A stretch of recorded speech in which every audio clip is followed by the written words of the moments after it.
This story is titled At 18, I Lost Everything After My Cousin Falsely Accused Me of but now she is dying and the truth is out.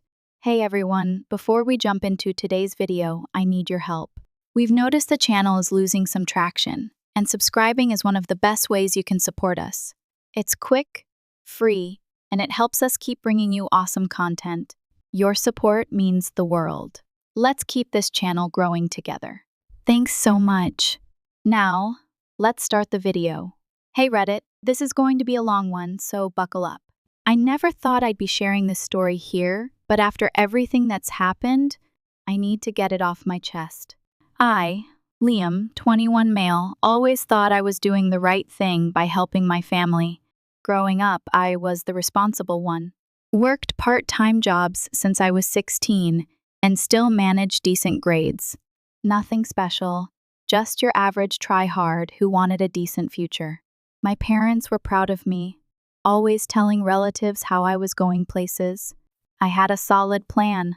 Finish my degree in engineering, land a good job, and start building a life for myself.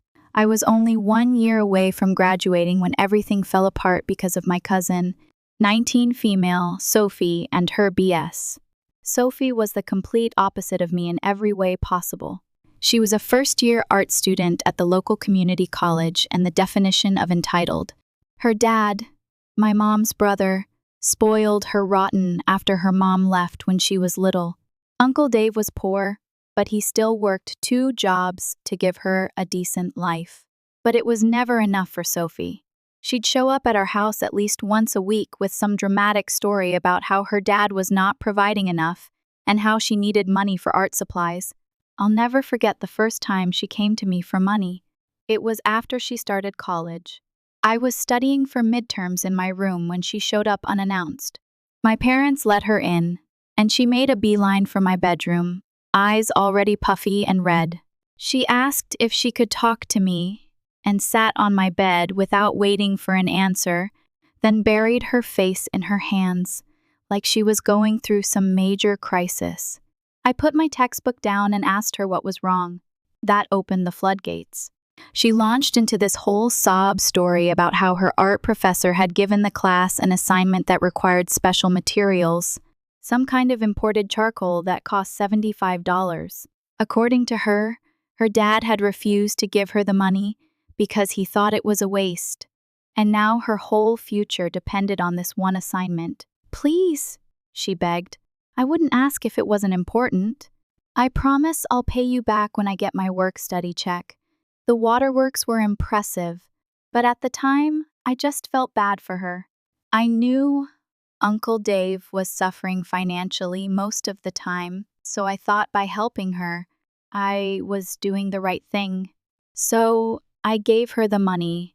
She hugged me, suddenly all smiles, and rushed out. She never paid me back, of course. 2 weeks later, she was back with another emergency.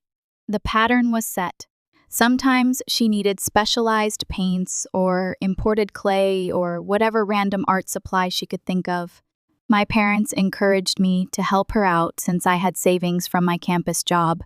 Also, they always sympathized with her, telling me she had a messed up childhood and we all should be there for her. Family helps family, they'd say. So I'd give her $50 share, $100 dear. It added up over time, but I figured I was investing in her future as an artist.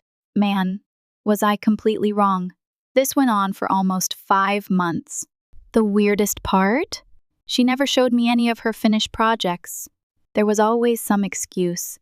Her professor kept it for an exhibition. It wasn't quite finished, or she was too embarrassed to show her early work.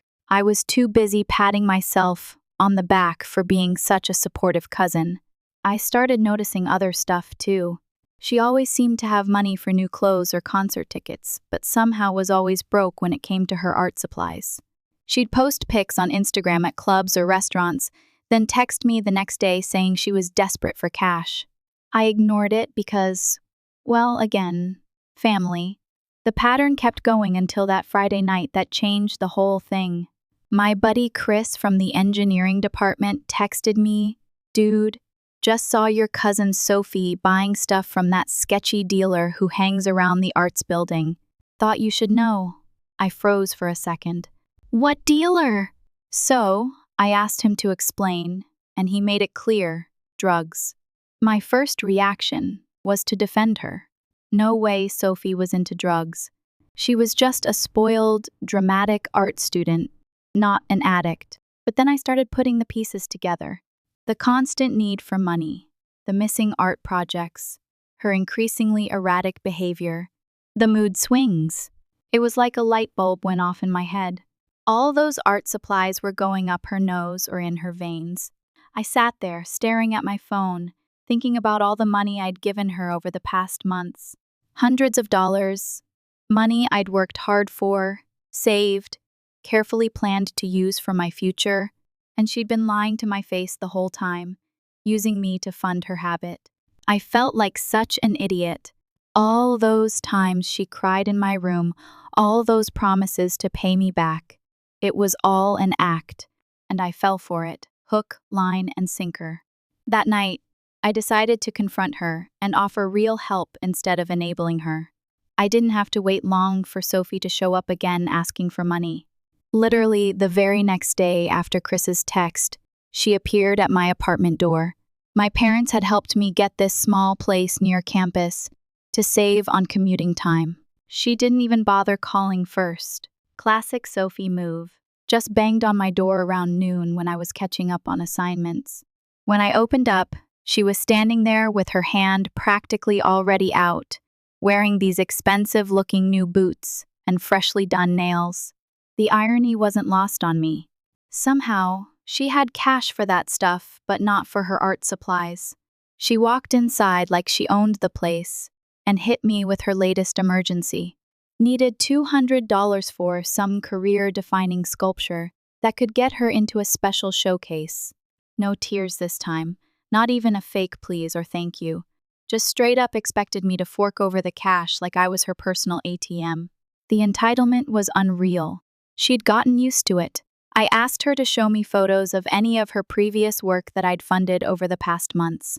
Man, you should have seen how fast her face changed. It was like flipping a switch from sweet cousin to total psycho in half a second flat. She got super defensive, started snapping about how I didn't trust her, and who was I to question her artistic process. When I didn't back down, she switched tactics, going from entitled brat to poor victim in seconds flat. Started with the whole I'm desperate routine, followed by guilt trips about how her dad cut her allowance again. That's when I showed her the text from Chris. I wasn't trying to be a jerk about it.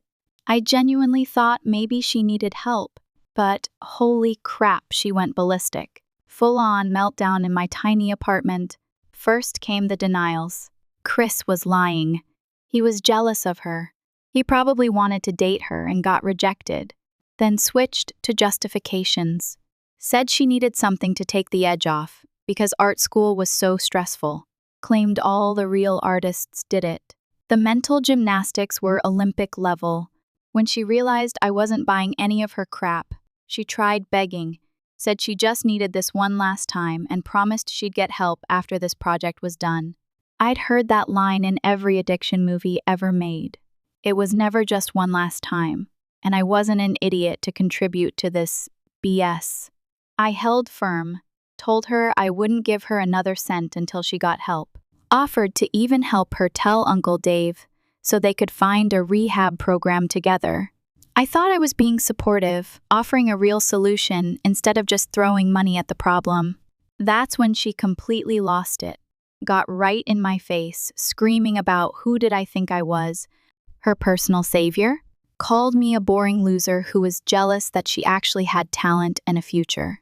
Rich, coming from a girl begging for drug money, but whatever. The scary part was how out of control she got. She kicked my backpack across the room and started accusing me of holding this over her head for months, keeping track of every dollar like an accountant, just waiting to lord it over her. None of that was true. I hadn't even realized she had a problem until Chris's text the night before. She kept ranting about how perfect I thought I was with my engineering degree and savings account, said I had no idea what it was like to struggle with something real, that I'd never had to fight for anything in my pathetic little life. The irony of a girl whose dad paid for everything talking about my privilege wasn't lost on me.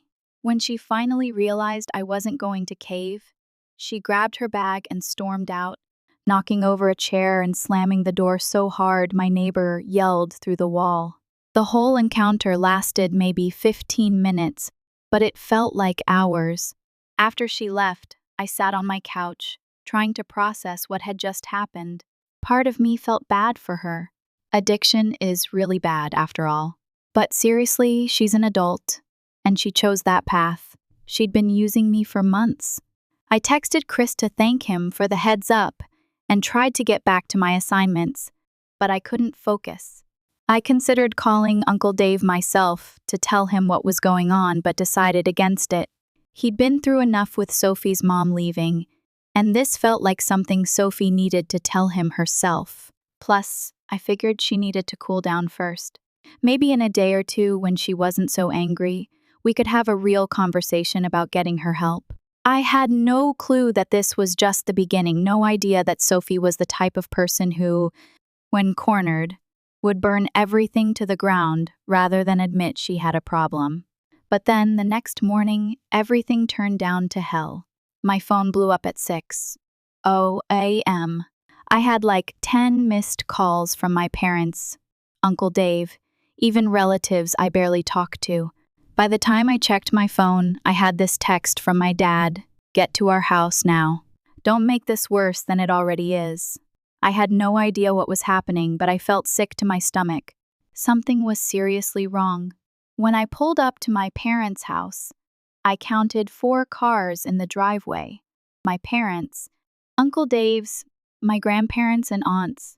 A family gathering at 7:00 a.m. On a Sunday? Yeah, that doesn't sound like good news. Then, when I walked through the door, Uncle Dave charged at me like he was going to kill me, caught me with a right hook to the jaw that sent me crashing into the entryway table. Glass shattered everywhere as I hit the floor. I was so shocked I couldn't even react. He was screaming, calling me every name in the book, while my dad and grandfather held him back. My mom was sobbing in the corner, with my aunt trying to comfort her. And then I saw Sophie sitting on the couch, tears streaming down her face. She looked like a traumatized victim from a Lifetime movie. I was thinking, WTF? There's no way Uncle just punched me in the face because I refused to give Sophie money yesterday. I was so confused. When I asked what the hell was going on, I found out what Sophie had done. After leaving my apartment yesterday, she went straight to her dad's house and told him I tried to assault her when she came to borrow some money for art supplies. Said I'd been making creepy comments for months, and yesterday I finally tried to make a move when she rejected me. I couldn't believe what I was hearing. It was insane. My brain wasn't even processing she could go that far. I tried to explain that she came asking for drug money, not art supplies, but no one was listening. Uncle Dave was calling me a predator. My mom couldn't stop crying, and my dad just looked at me like I was something gross on the bottom of his shoe. They had evidence too. Uncle Dave showed them security camera footage from my apartment building's hallway, Sophie arriving normal, then leaving crying hysterically 20 minutes later. In their minds, this confirmed her story. Great! I tried showing them the text from Chris about seeing Sophie taking drugs, but they just accused me of trying to smear her reputation to protect myself.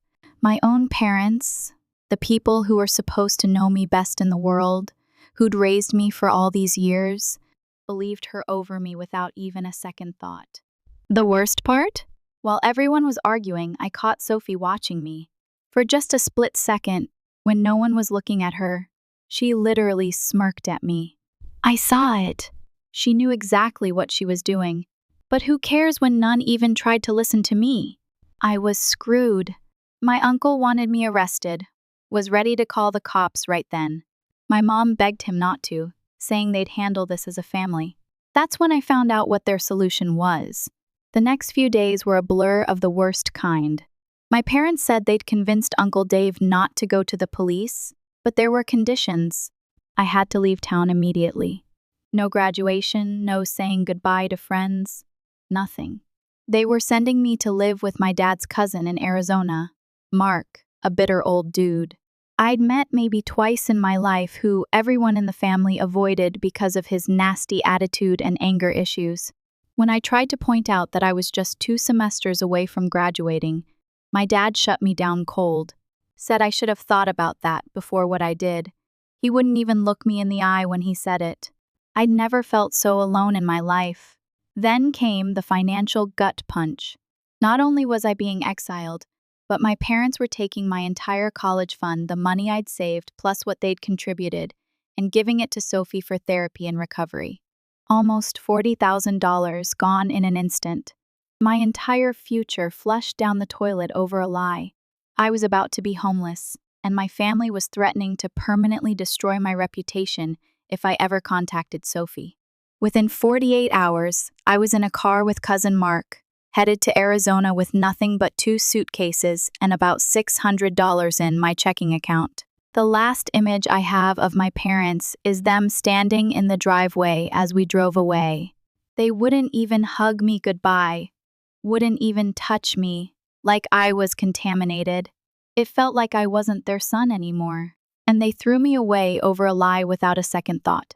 That's what really broke me, the way they could believe such BS, without listening to my side of the story. Living with Mark was exactly the nightmare I expected. His house was a dump, cluttered, smelled like cigarettes, and had this depressing vibe that hit you the moment you walked in. The spare room he put me in had a futon instead of a real bed, water stains on the ceiling, and this weird smell like cat piss even though he didn't have a cat. From day one, he made it clear I was a burden. Made these comments under his breath about kids these days having no morals and how I was lucky to have a roof. He acted like he was running a charity letting me stay there. He'd forget to buy groceries, then act like he was being generous sharing his stale bread and expired lunch meat. If I used the shower for more than 5 minutes, he'd bang on the door complaining about the water bill. He'd wait until I was in the middle of a shower, then flush the toilet so the water would turn scalding hot. Small, petty cruelties just to remind me I was worthless. With no degree and no references, I couldn't find decent work. The best I could do was a stock job at a local grocery store, making minimum wage. The work was mind-numbing, stacking cans, mopping floors, dealing with customers who treated me like furniture. But at least it was money. I tried reaching out to old friends from back home, but they either didn't respond or sent these short, awkward messages about how they hoped I was getting the help I needed. Later, I found out my parents had told everyone I'd had a mental breakdown and needed space to heal. Some people thought I was in rehab. The irony was brutal. Sophie was the addict, but I was the one being treated like one. After 3 months of Mark's constant jabs, I couldn't take it anymore. Found the cheapest studio apartment I could and moved out from Mark's place. The apartment was crappy, but, at least no more Mark. I didn't even tell him I was leaving. Just waited until he went to his weekly poker game, packed my stuff, and left. So, there I was, 21 years old, living in a crappy apartment in a city where I knew nobody, working a dead-end job with no family, no friends, and no future. All because my cousin was a lying drug addict, and my family believed her over me without question. The worst part wasn't even the physical situation, the roaches, the leaky faucet, the noisy neighbors. It was the complete erasure of who I used to be. One day, I was a college senior with a bright future, a supportive family, and good friends. Next, I was nobody, a ghost. It felt like I'd been given a life sentence for a crime I didn't commit. And you know what's fun?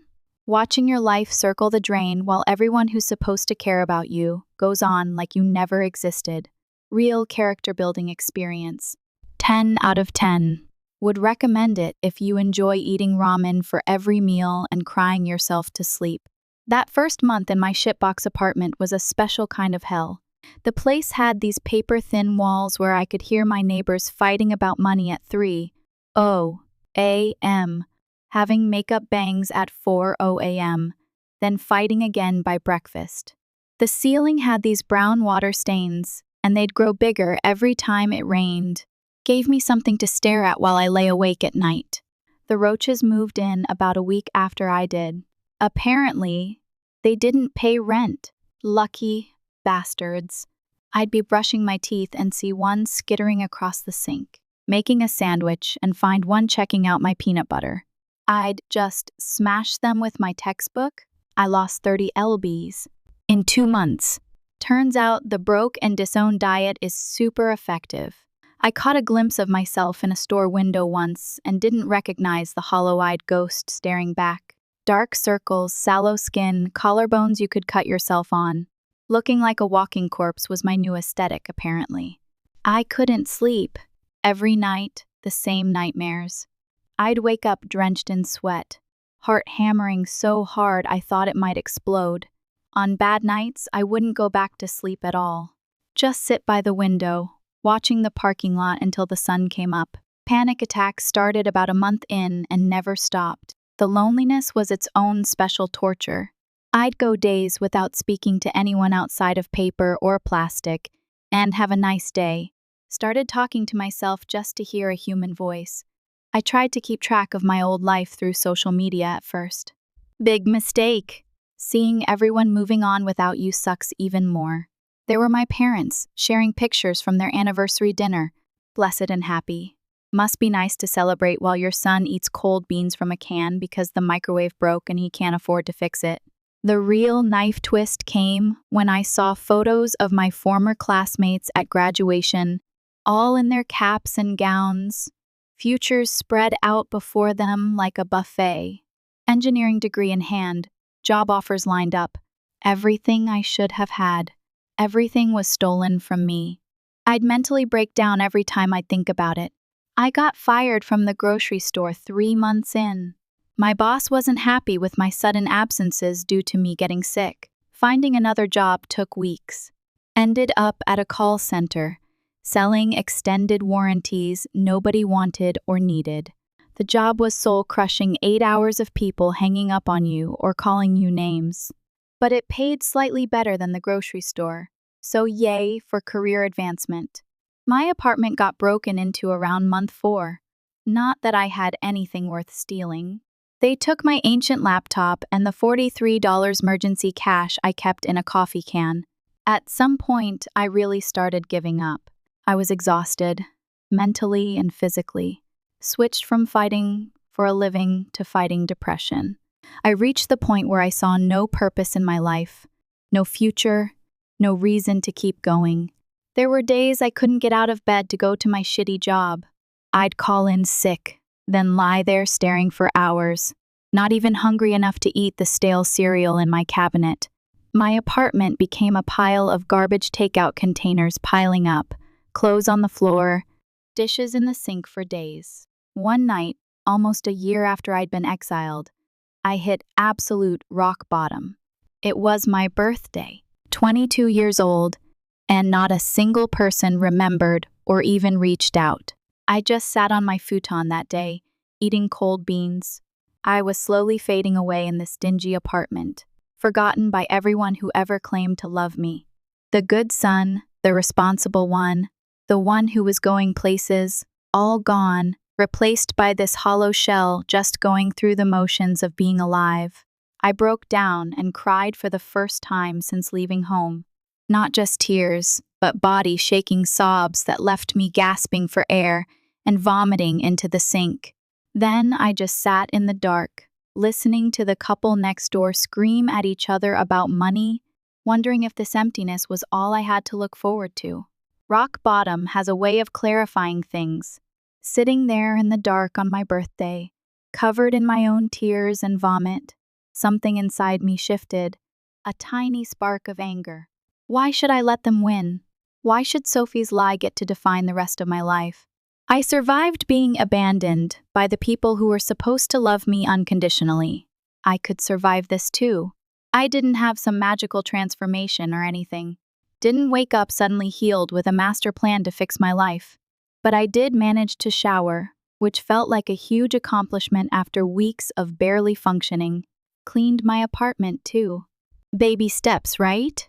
The call center job sucked the life out of me, but it paid the bills. Sort of. I was living paycheck to paycheck, one car repair away from complete financial ruin, but at least I wasn't starving. I started looking for something better on my lunch breaks. Applied to like 50 places online. Most never responded. Then the turning point came about a month after my birthday meltdown. I was at work, getting screamed at by some lady because her toaster warranty didn't cover her dropping it in the bathtub. Why it was anywhere near the bathtub is a question I wish I'd asked. When this new guy sat down at the cubicle next to mine, Peter, about my age it seemed pretty normal. We got to talking during breaks. Turned out he was a community college student, working part-time to pay for school. Had a roommate situation that was falling apart because the guy was moving in with his girlfriend. Mentioned they'd need to find someone to take his place, or they'd have to give up the apartment. I tried not to seem too desperate when I asked about it, but probably failed miserably because Peter invited me over to meet his other roommate, Adam, and see the place. Their apartment wasn't fancy, but compared to my Roach Motel, it was practically a luxury condo, actual bedrooms with doors, and the rent split 3 ways was less than what I was paying for my studio hole. Adam and Peter had known each other since high school. They asked normal roommate questions. Was I clean? Did I pay bills on time? Was I a serial killer? That kind of thing? I must have passed the test because they offered me the room on the spot. Moving day was pathetic. Everything the first owned fit in the back of Peter's beat-up Honda 2 suitcases and my trusty engineering textbooks that I still couldn't bring myself to sell. Adam looked at the books and asked if I was an engineering student. I gave my usual vague answer about having to leave college, expecting the usual awkward nod. Instead, he asked what classes I'd taken, what I'd specialized in. For the first time in over a year, someone was actually interested in the person I used to be. We stayed up talking until 2:00 a.m. that night. Not about my family drama, I wasn't ready to share that yet, but about normal stuff, classes, movies, video games, etc. Living with Peter and Adam changed everything. They weren't just roommates. They became friends, then brothers. They never pushed about my past, but created space where I felt safe enough to eventually share pieces of it. When I finally told them I'd been a year away from graduating with an engineering degree, Peter suggested I look into finishing at the local community college. I laughed at first. My transcripts were back home, and there was no way my parents would send them. Plus, I had no money for tuition. But the idea took root. I started researching online, found out I could request transcripts directly from my old university without going through my parents. The community college had a decent engineering program, and while it wasn't the prestigious degree I'd been working toward, it was something. The tuition was still a massive obstacle. My job barely covered living expenses, let alone school. But Peter and Adam had my back in ways my own family never did. Peter worked at a local engineering firm doing data entry and put in a good word for me. It wasn't glamorous, basically just digitizing old paper records, but it paid better and had flexible hours that could work around classes. Adam helped me apply for every scholarship and grant available. I didn't qualify for most, but managed to snag a small scholarship for non-traditional students, aka old losers like me who couldn't get their shit together the first time around. I enrolled in my first class 6 months after moving in with the boys. Just one course to start all I could afford. It felt surreal sitting in a classroom again, like putting on clothes I'd outgrown. That first semester nearly broke me. Working full-time while taking even one class was brutal. Slowly, painfully, I started to rebuild. One class became 2. The data entry job led to a part-time position in the actual engineering department when someone noticed I could understand the technical drawings I was digitizing. My bosses were impressed enough to offer tuition reimbursement if I'd commit to working for them after graduation. My mental health started improving. I gained back some of the weight I'd lost.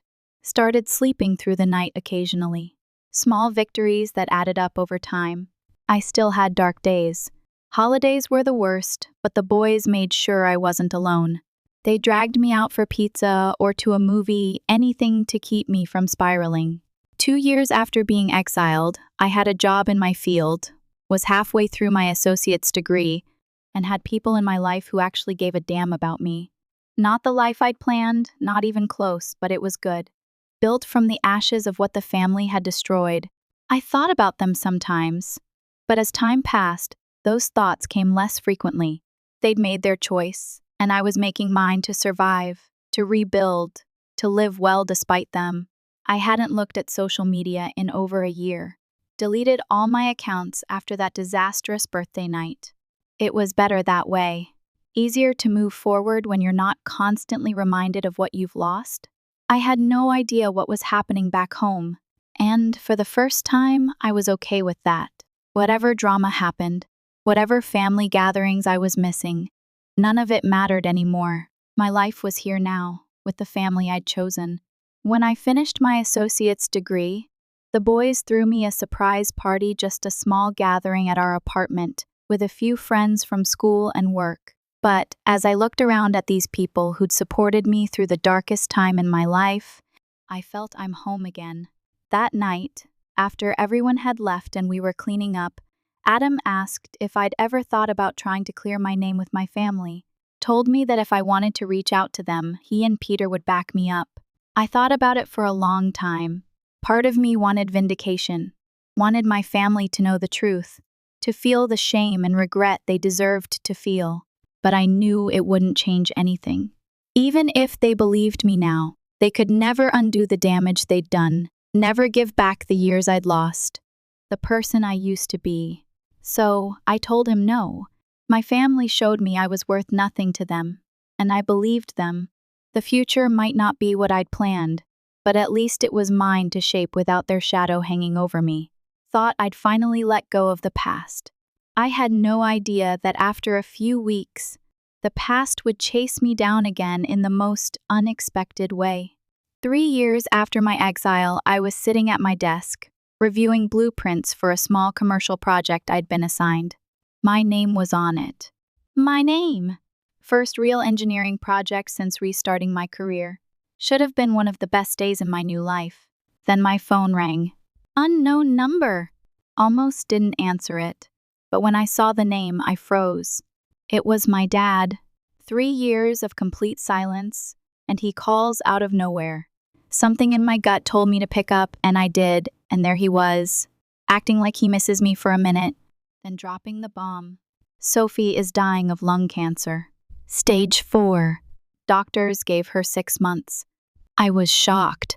The drug habit she maintained with my college fund had finally caught up with her. And, according to my dad, she'd confessed everything in her meltdown. Said she couldn't carry the guilt anymore, the lies, the accusations, all of it. We were wrong, my dad said, his voice cracking like he was the victim in all this. Your mother and I made a terrible mistake, son. Please give us a chance. We can't sleep at night. 3 years too late, old man. They offered to help me finish school at my old university. Promised to make it right. As if you can just write a check to undo 3 years of pain and torture. As if there's any amount of money that equals being tossed away by your own parents without a second thought. Sophie wants to see you, my dad said. Like that was supposed to mean something to me. Before she goes, for closure. She says she can't forgive herself and needs you to forgive her. Her closure, her peace of mind, her comfort. What about my closure? I asked. I was innocent. You shipped me off to live with an abusive, took my future, my dignity. You let everyone think I was some kind of predator. You destroyed my life. Took everything I had. Silence on the line. Then he started, your mother hasn't been the same since you left. He tried next, changing tactics. She misses you terribly. That almost made me laugh. She missed me so much she didn't call, text, or email for 3 years. Now Sophie is dying, and suddenly Mom remembers she has a son. Yeah, that. Don't you think you're being too harsh? She's dying. I was dying too. every day for 3 years. I was getting punished for something I didn't do. I went through hell. The difference is nobody cared. So don't you dare tell me I'm harsh. Don't call again. I hung up and blocked the number. My hands were shaking so bad I could barely hold my phone, but I felt strangely calm, like I'd finally confronted a ghost that had been haunting me.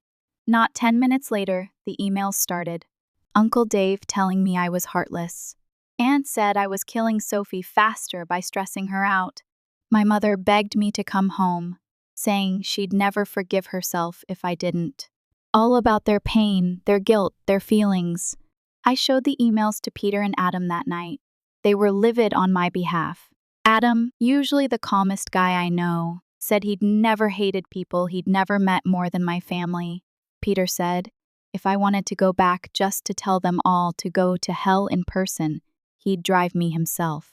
But the more I thought about it, the more I realized I didn't want anything from them, not apologies, not money, not even the satisfaction of seeing the guilt on their faces. I was completely done with them. I drafted one reply and sent it to all of them. You disowned me over a lie, abandoned me when I was innocent, stole my future and let everyone believe I was a monster. Now you want forgiveness because it's convenient for you. Sophie's dying wish doesn't erase what you did. I survived despite you, not because of you. I've made a life without any of you in it, and that's how it's going to stay. We're not family anymore. Hit send, then blocked every email address. Let them sit with that for the rest of their lives. Life went on. I finished my associate's degree, got promoted at work, started taking classes toward a full engineering degree. Again, made new friends, built new traditions, created a life that had nothing to do with the people who had thrown me away. Today, 4 years after being cast out, I'm doing well. I have a career, a girlfriend who knows my whole story, and friends who've proven to be more family than my blood ever was. Sometimes people ask if I regret not seeing Sophie before she died, if I regret the harshness of my response. I don't! My only regret is that I ever trusted them in the first place. Edit 1, thanks for all the support, you guys. Reading your comments has been overwhelming. To those asking if this is real, unfortunately, yes. I wish it wasn't. Edit 2. For those asking why I didn't get my parents to repay the college fund they gave to Sophie, I don't want anything from them. Don't want to deal with them or even see them. I'm doing good on my own. I'll consider those $40,000 as the freedom ticket I paid by force. Lol.